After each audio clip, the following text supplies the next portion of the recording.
El que jo entenc per justícia social té a veure per mi amb la llibertat, amb la felicitat, amb que els recursos siguin cuidats. És parlar de que la gent tingui dignitat, que tingui un treball, que tingui companyia, que sigui benvingut a aquest món, que tingui la possibilitat d'escollir, que tingui la possibilitat de tenir una escola, que tingui dret a tenir aigua, a tenir, des de les coses, diríem, més bàsiques, també a les coses emocionals. I jo sento que hi ha molta bretxa entre algun sector de la humanitat que sí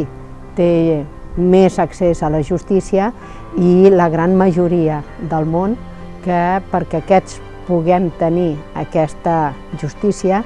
estan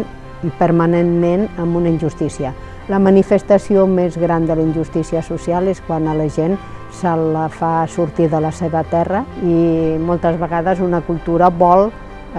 estar sobre una altra cultura. Llavors, per mi, la justícia social té a veure amb un canvi radical de la societat, que no sigui una societat capitalista, que no sigui patriarcal i que no sigui colonialista.